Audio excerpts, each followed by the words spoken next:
जजिया कर क्या कर था? जजिया सर कैसा कर था दोस्तों? ये कैसा कर था तो ये था गैर इस्लामिक कर। क्यों इस कर को लगाया जाता था? तो सुरक्षा संरक्षण प्रदान करने के लिए इस कर को लगाया जाता था।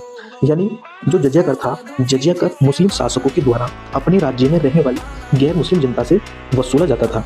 ये इसलिए वसूला जाता था, अगर आप मुस्लिम शासक के राज्य में रहना चाहते हो तो सैन्य छूट के लिए, अपनी सुरक्षा संरक्षण के लिए आपको कुछ कर देना होगा।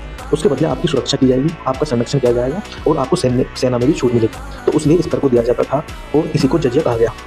जजिया कर ऐसा नहीं था कि सभी लोगों से लिया जाता था, ये इसमें कुछ लोगों को छूट भी दी गई थी, जैसे सन्यासी, ब्राह्मण या पुजारी, दिव्यांग, स्त्री, बच्चे और सैनिक। सबसे पहले लगाया था भारत के अंदर मोहम्मद बिन कासिम ने। यह अरब से आया था और इसने सबसे पहले भारत के अंदर जजिया कर को लगाया और भारत में लगाया इसने सिंध प्रांत में, जो कि आज पाकिस्तान क्षेत्र में आता है। तो ये सिंध प्रांत था उस समय और इसी में इसने सबसे पहले जजिया कर को लगाया। इसके बाद कुतुबुद्दीन ऐबक गुलाम वंश का संस्थापक था और ये दिल्ली सल्तनत का प्रथम शासक भी था। इसने लगाया दिल्ली वाले क्षेत्र में कुतुबुद्दीन ऐबक ने जजिया कर को लगाया। इसके बाद सिकंदर शाह, जो कि एक कश्मीर का राजा था, तो सिकंदर शाह ने जजिया कर तो लगाया, इसके साथ में एक कर और लगाया जिसका नाम था जकात। अभी अगला है जैन लाबुद्दीन जो है ये सिकंदर शाह का बेटा।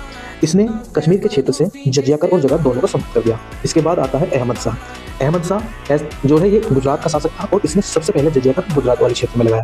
यहाँ पे गुजरात है, यहाँ पे इसने इस कर को लगाया। इसके बाद आता है फिरोज शाह तुगलक। ये काफी इंपॉर्टेंट है कि दिल्ली सल्तनत का ऐसा कौन सा राजा था जिसने जजिया कर ब्राह्मणों से भी वसूला था, तो वो था फिरोज शाह तुगलक। इसके बाद में आते हैं मुगलों में अकबर ने सबसे पहले जजिया कर को समाप्त किया वर्ष। इसके बाद में औरंगजेब जजिया कर को पुनः लगा देता है। इसके बाद में आता है फरुखशर ऐसा राजा है मुगलों में जो पहला तो जजिया कर को हटा देता है, लेकिन कुछ समय के बाद इसको फिर से लगा देता है।